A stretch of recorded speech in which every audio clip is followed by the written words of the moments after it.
Oh, nice shot. All right, let's go. All right, we're good. Cher was trying to build walls? Cher trying to build walls. Oh my God. I have to replace you, Cher. So what is our goal here for the rest of this stream? So the goal right now is to wait for the Vat Babies to grow up and to give them masterwork weapons. In the meantime, we are making sure that we have, you know, marine helms on everyone. Mood is actually starting to go down a bit now that we're at the cap for mood. So not only are we at raid cap, but we're at the highest of expectations. So we're going to have to manage that a bit. There's some things I'm going to do for ship launch when we get there that I haven't talked about that is mood related. So one of the things I would like to do is make it so that we have, thank you, Picard, that we have all of our festivals ready for mood boost, hopefully, and that we're at the reform point so that we can actually have 12 of them. I'm going to stagger those. Like every day we'll do one of them. Yeah, I'm going to try ship launch with no walls. It's going to be nuts. How? So basically when you reform your ideology with fluid ideology, you can re-choose new rituals. So I'm going to choose rituals to make sure that we have enough to hopefully get us through the entire launch. Hopefully they all go at least with a mood increase. Yeah, that's the plan. You feel like the run will just die during the ship launch? Yeah, it might. I'm gonna have a lot of things set up. That's why I said I'm gonna be over prepared.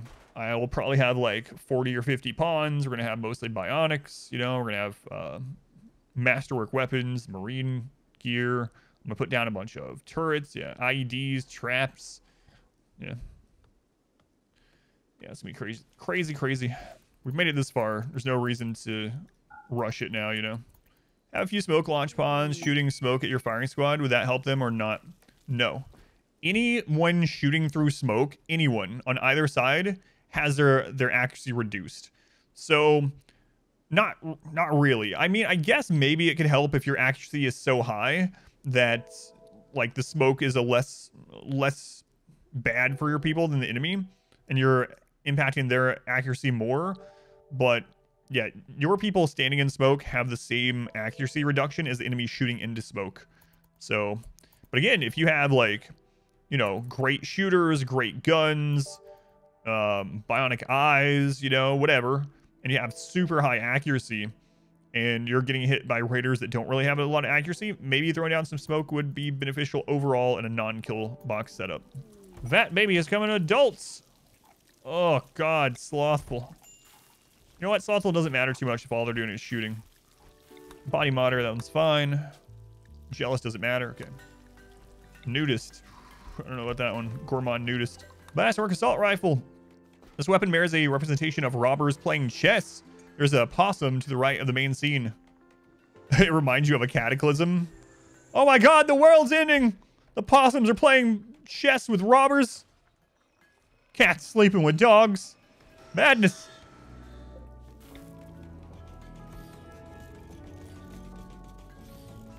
Another Masterwork Assault Rifle. Guys, we almost have Masterwork or Legendary on everyone. Our firepower is going to be so nuts. Should probably start trying to get the best beds we can as well. Why don't I make Marine Armor? Because one of the major things about this entire run that allows us to do it is kiting. Marine Armor has a speed debuff. So I need to be able to outrun enemies. If we got Cataphract Research, I would probably go to Cataphract Armor and just stand our ground against a lot of things because Cataphract is just so stupidly good. Yep, that's why Marine Armor and Cataphract slow you down. Marine Armor slows you down 0.4 and Cataphract 0.8, I believe. Recon Armor doesn't slow you, but Recon Armor is worse than this. Recon Armor would be worse defensively. Recon doesn't have a effect on speed, but in general, Recon is usually worse, depending on quality, than Flak Vest, Duster, and button-down shirt, oddly enough. Oh, this is going to be nuts. We're going to have so many scans. We'll have infinite resources, then we can do whatever we want. This is a vampire. Vampires can't die. Oh, is the ostrich... Is that ostrich defecating on him? Anyway, his clothing is destroyed. Vampires can't die unless their brain gets destroyed. So he has everything destroyed but his brain. So he's just going to lay there forever. I tried killing him, but we didn't get lucky and hit his brain, so I left. It was just wasting time. Chuck a Molotov on him. We could do that, yeah. Or you just leave him there. It's a nice fixture. Sorry, we tried to kill you. It just didn't work, so we just went back home. Maybe we'll try again someday. If you're still fairly early game, is it worth making flak helmets or something with it?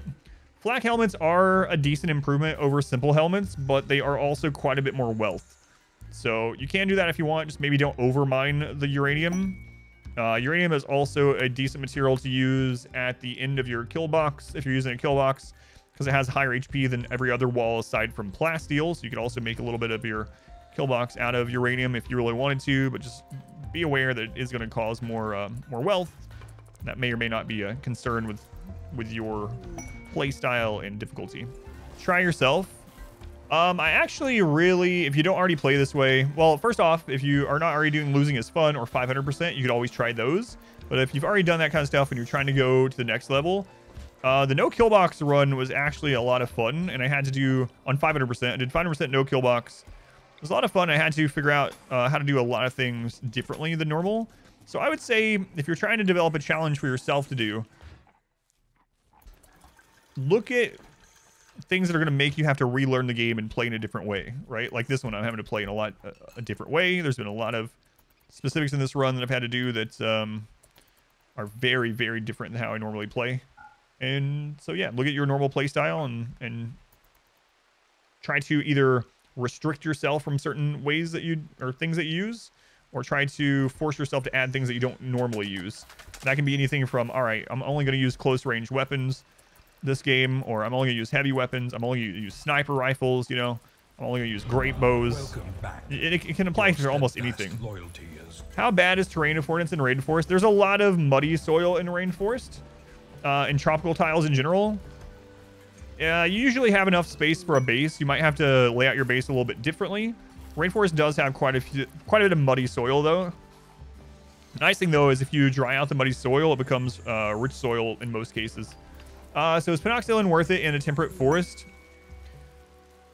My problem with penoxycillin, like, sure, if it's just an extra thing you can get, if you can buy it, you know, if you're already getting Nutrimine or whatever, if you can afford it, sure, it's going to block some diseases every year. But generally, when you can make your own penoxycillin, you probably already have a decent doctor. You probably are around the point of maybe hospital beds or at least a clean room. You probably have medicine and stuff like that, right? So it's going to help to make it so people aren't going to be down for a long time with the disease. But you're probably already not going to have an issue saving someone's life. So the short of that is penoxycillin is worth it even on those type of maps to prevent people being down for a long time and not working. But as far as saving their lives, it can happen, of course, but it usually isn't needed. Yeah, we're actually not really able to make beer anymore because the temperature thing is gone. So the beer's just getting ruined immediately. Really sucks. Oh my god, we are scanning so much. We have 11 ground penetrating scanners. I'm not sure I've ever had that many. Let's look at the map. Look at this, man. What's the most effective drug to produce for making money? You're gonna love this answer. As always, it depends. So I like making Psychite tea for money for a few reasons. Psychite tea is very early on. It only takes a stove. Like, you can just do it with a stove. And it only takes level 2 cooking. It's great for training cooking as well. So I like Psychite tea, but it is not the most efficient for material or for weight, for money, or work to money. So you're going to spend more work doing Psychite tea for how much you're getting. If you want, like, the big money ones, I think Yayo and Flake, it's Yayo, we're not in Scarface, are still the best. I think for just pure profit, it actually takes more time, but for pure profit, I think it's Flake still. So if you're looking at, you don't care about how many people you can have doing it and you know, or whatever, and like having a bunch of drug labs and things like that, then Flake's probably your way to go. Obviously, it's harder to get to Flake, but Psychite tea is just very easy. It's very light. Basically, everyone can help cook it. Make a lot of smoke leaf. Smoke leaf is fine too, but the downside of, or I should say the positive of Psychite tea is very safe for your colony to take. So I actually don't care if everyone's taking Psychite tea all the time, if they have drug binges and take Psychite tea, because Psychite tea doesn't have like a hit on consciousness, and smoke leaf does. Consciousness is very important. Flake, most efficient material. Yayo, most efficient for time. Yeah, so I prefer Psychite tea, usually for those reasons. You're unsure how to even start. Any advice would be awesome on a cold biome. So you can go a couple routes. If you mean a cold biome, like let's say a 2060 like boreal forest, just make sure you start in the summer. You can choose when you start on your advanced settings on the world screen, so you have a little bit of leeway. But the main thing is overplant like your rice and stuff early if you're on a map that can grow, and try to get a a stockpile of it for the winter. And you can even take advantage of one of the little rooms that already exists for your first season or season's first winter. But one of the big things is, speaking of hunting, is you're probably going to need to hunt during the first winter at least. And one easy way to do that is you can actually put a single tile zone for like raw food outside somewhere. And then as the animals come to it, like the animals on the map are going to come there because everything's dying. They can't graze anymore. And then you can just go out there and shoot the animals that come in to eat. That kind of thing is illegal in real life, but not in RimWorld. There's no legality or morality in RimWorld. So you can put some food out there. When the animals come in to eat, you just kill them. And then you can make a room for your meat. Since the room's going to be cold anyway, you don't need any coolers or anything like that. You can just store the meat for the winter in just a little room. Takes food to make food. So one of the things that I did when I did the Tundra Run, it's up on YouTube, I think, is I made it so that like we had a zone that we could go to that was only like this big. And I went in here, and every animal that wouldn't fight back, I would keep coming in here every so often, and I would do this to all of them. And then I would put everyone on like a level 1 for hunting. So turn hunting to 1. And then I'd put that little bait outside and just let the animals come in, and then my people would go out and hunt them as soon as they got there. And it was basically automated that way, aside from I'd have to go in here every now and then and choose this. Now, that stuff changes a little bit if you're doing like the more extreme environments, and if you have biotech or not. Like, let's say you're trying to do sea ice and you don't have biotech. Sometimes you can do something like start off with 5 tribals and kill 4 of them for food in the beginning, and do naked brutality, but with 4 dead tribals for your starting food. Or you can like travel to a different map immediately, or there's things you can do. You found that strategy super effective in boreal forests? Yeah, it works there. Dead cannibal start, yeah. Crap, man, all these dug too deep infestations.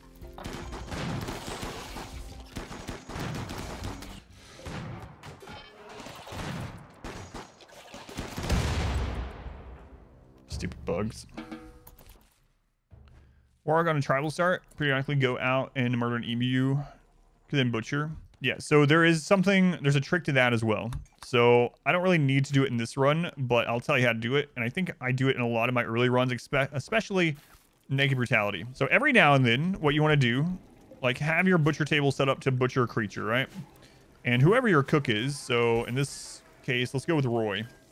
So with Roy here, we go into the schedule every now and then, and we put Roy on unrestricted, so he can go anywhere on the map. And then go into orders. You don't need a mod for this. Right click on allow and click unforbid all items. More likely than not, somewhere on the map, a predator has hunted something and didn't eat it all. And so when you unforbid, it unforbids all those corpses. And then you take your cook and you right click on your butcher table, and he will automatically go out to wherever they are and bring them all the way in. You have to be careful because it could be at the edge of the map somewhere, but you don't have to go find them. He will literally just go find it himself. So basically make it so your cook can go anywhere on the map temporarily. Unforbid everything on the map every now and then right click on the butcher table, and then you can see if there's some kind of remains that he can go cook. Very handy early on, especially on naked brutality. Very handy if you're getting low on food and stuff like that. So you get some opportune scavenging going on. Oh god, manhunters. Okay, what is it? It's cougars. Okay, that's a 74. I don't have time to take go juice really, because the take from inventory is still broken. Who has go juice in their inventory there? Give it to Talia. Talia, inject the go juice. Good luck. Here we go.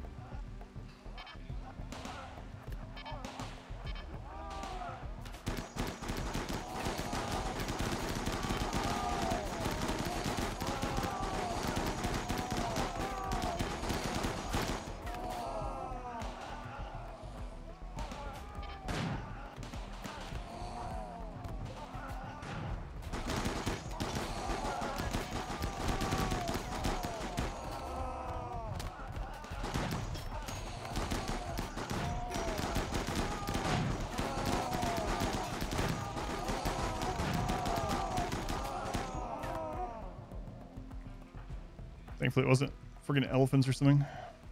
Okay, just Italia mainly. Ugh. All right, we got some bionic legs. Oh, right, I was gonna do some bionic arms first. Oh, well. All right, let's start with Bossy, I suppose. Hey, a success, a success. Right, Sal, let's do that to you as well. Bionic leg, left leg. All right, got some bionic legs in now. These bionic legs on for the kiting. And I think we're gonna probably start working towards ship stuff. Hey, the Vat children. Let's get them some names. See how they turned out. So we just wanted them for soldiers. That's all we really cared about. And that's all they're good at. So. All right, Vat baby. Grab your gun. Oh, right. I forgot that Vat baby went in with the flu and they came out with the flu. All right, let's get some names here. This Vat baby is Gallimer. Next. Unorthodox eyes. E3. Welcome in. Lardine. And Toll House. There you go. There's the Vat babies completely grown up. Table was next. Looks like their left leg. And then Zidian already has one. Answer already has one. Stay behind me has one. Bad attack already has one. So I do at some point want to go back to doing all random runs. I think all random runs would be even crazier now because I could also randomize genes. Imagine a run where you randomize the colonist, the map, the ideology, and the genes. The all random run now would be absolutely insane. I would like to do some of those. They would be really silly. We'd have lots of deaths. So as I was saying, the goals is to get these bionic legs done today. And then after the bionic legs, unless we find cataphract tech prints, we're probably going to start building the ship. Now I have a really big decision to make on where I'm going to place the ship. Unfortunately, the best place is probably where the geothermal is. But I can't move the geothermal. I think this is probably the best place right here. Because that is the furthest away from where all the raids will get to while they're attacking. And as long as I obviously deconstruct this, but also remove any explosives, the ship's not going to be able to be walled in, remember? So if the ship gets gets destroyed, we have to start over. So I think this is probably the best place for the ship. I'm going to do my normal ship build where it's very tight and small. So probably there. Guys, we have like 29 masterwork or better assault rifles. That might be the most firepower I've had from assault rifles in any game, any playthrough ever. Do you have a cap for a mounted colonist? There is no cap for mounted colonists in RimWorld. Nope. There is a soft cap. The game tries to keep you around, especially if you don't have DLC, but there is no hard cap for colonists. You have as many colonists as your game can handle before it implodes. That's it. That's the only cap, so to say. All right, so we are trying to ally the royal base. Even though we can't trade with them, we can call them in for military assistance. Only plus 29. Wow. What's the soft cap? The soft cap is 20. So if you ever play the game just vanilla with any storyteller and no DLC, no mods, you'll notice the game tries to keep you in the teens. It'll take you it won't take you super long to get to about 8, and then it won't take you super long past that to get to about 12, and then the game will try to keep you around 12 to 18. 12 to 18, but the soft cap is at 20. Once you get to 20, you will get basically no prisoners. All the enemies that you down will insta die pretty much after 20, especially against Cassandra and Phoebe. But yeah, the soft cap, if you're playing vanilla, pure vanilla, is around 20. But you can definitely get more than 20. That's just kind of where the game tries to make it much harder for you to get colonists. I'll go over this as well too. I don't know why this is asked so often. Why would I circumvent my own challenge? Why come up with a challenge and then circumvent it? Yes, I could have just went on a mountain map and literally dug into the mountain and had a kill box and everything and just no rooms, doors, or walls in there. Just dug into the cave. And why though? Why? Just to say that I did it? Just to be like, yeah, man. I did a whole playthrough. No walls, no doors, no rooms. It was very easy. It's very easy. I did the whole thing. Why would I circumvent my own challenge and like cheese myself out of what I'm trying to do? No, I'm not going to just make a mountain map and dig into the mountain. People ask me all the time. Like, hey, wait, couldn't you just put put everyone in the ancient danger and just use that? Couldn't you just make rooms out of nutrient paste dispenser? Yes, but why? Why? No, I'm not going to do that. It always baffles me why, like, how people try to undermine what I do, and I literally tell people that I do these challenges because I also want to still have fun doing them, right? And so people were complaining like, oh, you only beat 500% because you use kill boxes. So I did a 500% no kill box run. No kill box, no cover, 5%, no pause, whatever. And I did it. And at the end, I was like, all right, am I allowed to use kill boxes again? And then I had people coming into the comments on that one. And it was like, yeah, but you use shooting specialist and join rituals. So it's like, all right. And now, as you can see, now I'm doing one with literally no walls, no doors, no room buffs. This has been, we've had so many deaths in this one, and now I'm getting people that are like, yeah, excellent. But you're using join rituals and your starting pawns. We don't even, most of the starting pawns are dead. They're gone. You're using godly starting pawns. Yeah, sure is. I am, but they're baseliners. Try it. It doesn't bother me in the long run, but it does get tiring when people do things like that. All right, we got 3 more legs. Who is next on the leg train here? Part of this run has been not going nuts from answering the same thing over and over. You mean like how many people ask me what is and isn't a wall? I really thought, so I don't know, man. I really thought when I started the challenge that I had covered all the bases because I had the title of the stream, I had a bot command, I had a timer that just said something like, I can't use any walls, any doors, or any rooms, and I can use everything else. And the first day of this challenge, like, I had to stop reading chat, man, and I don't really do that very often, but it was like non-stop. It was just literally hundreds of messages being like, wait a minute, no walls? Does that mean you can't use fences? Wait a minute. Are you telling me because you can't use walls that you're unable to use columns? Wait. You can't use walls? Does that mean you can't make doors or barricades? And I was like,